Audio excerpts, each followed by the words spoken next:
This is Paul Kelly for ESBR Boxing. Delighted to be joined by Chris Algieri for the first time, he tells me, in Ireland. How have you found it so far? Oh, I love it. I mean, the people are great. It's been a nice city too. Walking around, it's good. I'm enjoying it so far. Have you had a pint of Guinness here yet? A pint, I've had about 15. I'm enjoying them quite a bit. They taste different. Everyone at home is like, oh, does the Guinness taste different? Yes, it definitely does. Well, now you can go home and tell everyone that they have to come over here if they want to taste a real pint of Guinness. Proper Guinness.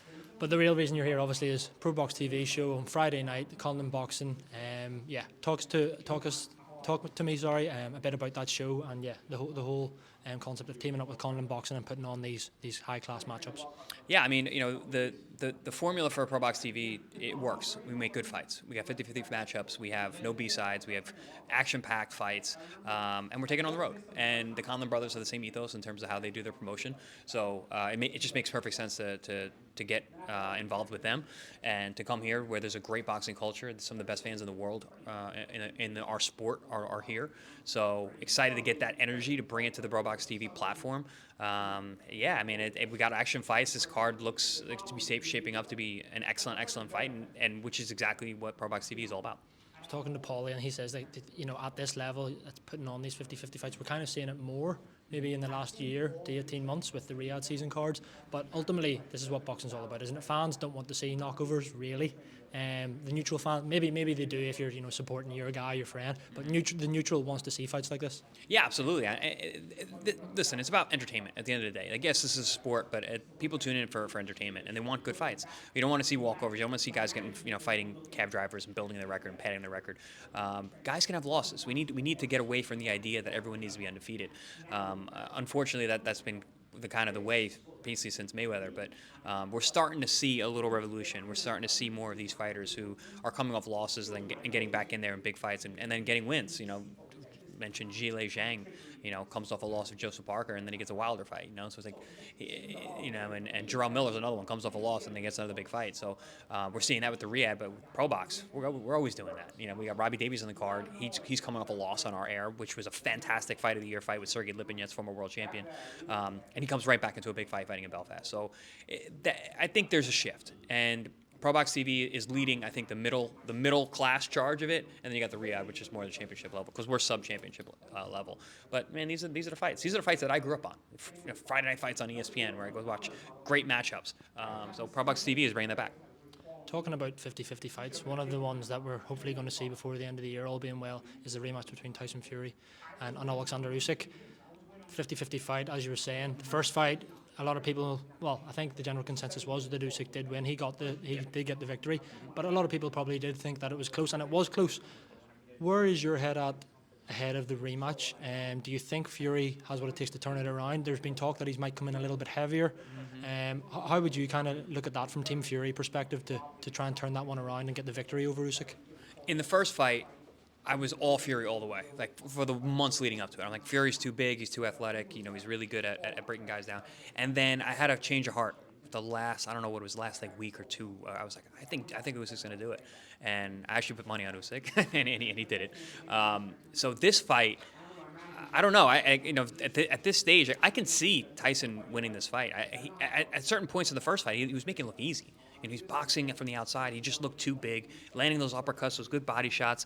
But man, Usyk he's just one of those guys, man. He finds a way to win, and that's his best asset. And is he going to do it again? Very, very, very possible. But it's as much as a 50-50 fight as you can say. And the first fight was super close. So, but I agree with you. I think Usyk definitely deserved it. But I mean, one round here, one round there. That's a different fight. Andy Lee did an interview recently saying that one of the Team Fury should have said got a bit of criticism for maybe too many voices in the corner, and that now this time around it's only going to be Sugar Hill Stewart and nobody else giving advice. Do you think that's definitely the right call?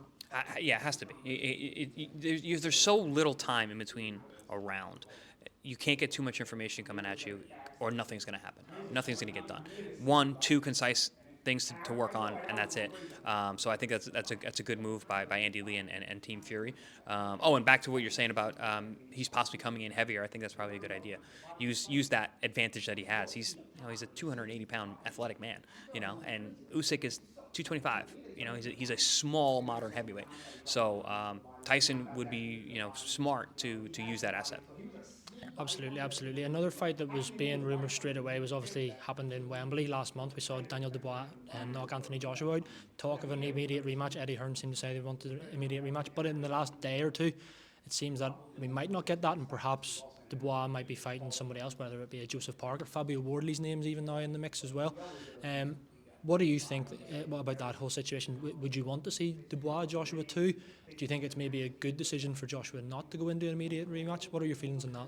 I don't think we need to see the rematch. I don't think it's going to be any different. The only thing that bothers me about that situation and Dubois not getting the rematch is he's going to miss out on a big payday. What would be really unfortunate is if they make the Joshua Tyson Fury fight and they leave Dubois out, which is very possible. Again, he's going to be missing out on a very much deserved payday. But there's a lot of opportunities for Dubois, and Dubois strikes me as a guy who'll fight anybody, anywhere. I hope he gets a big fight. I hope he gets the money that he deserves, because that was a fantastic performance. He showed real grit. Actually, his last 3 fights, he really showed that he's got the goods. Obviously, he can punch, but there's something a little bit missing. People were calling him a quitter, but I think he's gotten over that. He's a really dangerous guy now. Absolutely. What about Anthony Joshua and where he's at? Where do you see the rest of his career panning out? Some people have even said he should maybe call it a day now with all of the money he has and everything that goes with it. But obviously he has said before, Eddie Hearn said before, that they want to become a 3-time world heavyweight champion. If you were in his situation, it's easier said than done. Obviously, what do you think you would do?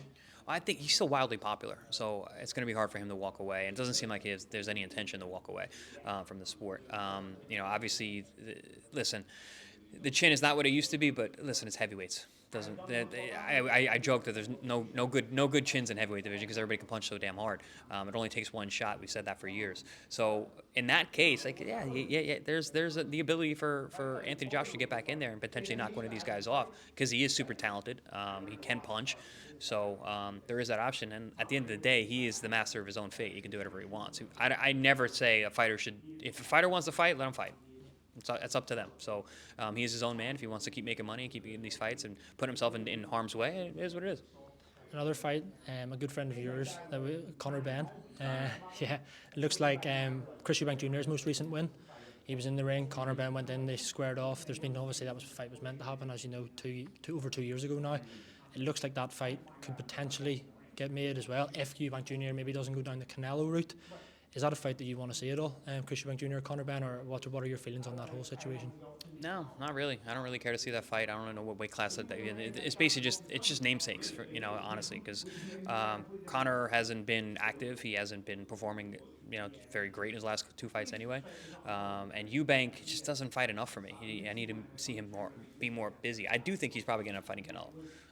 It seems like Canelo may be taking the world tour route, where he'll come to Wembley and he'll fight Chris Eubank Jr., which would make a lot of sense. I mean, he's very, very popular here. Canelo was seen recently with Naoya Inoue in Japan. I wouldn't be surprised if he went over there to take a fight. Depending on who there is to fight, wouldn't be a Japanese fighter probably, but I do think Canelo. He's in the driver's seat. He can do whatever he wants. And if he calls up Chris Eubank and says, "Hey, let's take this fight," Chris Eubank is going to take that fight, of course, because the money's there. And where does that then leave Benn? Do you think he is a world level fighter? Do you think he can do anything at welterweight, or is the jury still out? Well, the jury's still out. He needs to get active. He needs to fight these guys. There's a ton of guys in that weight class. So it's a young weight class too, 147. So there's still a place for him, but he's got to prove it in the ring. Yeah, absolutely. Well, I'll not take up any more of your time, Chris Algieri. It's an absolute pleasure. First time on the channel, I believe. So thank you very much for that. And yes, enjoy the rest of your time in Belfast, and make sure you have a few more Guinness. I'm on the way right now.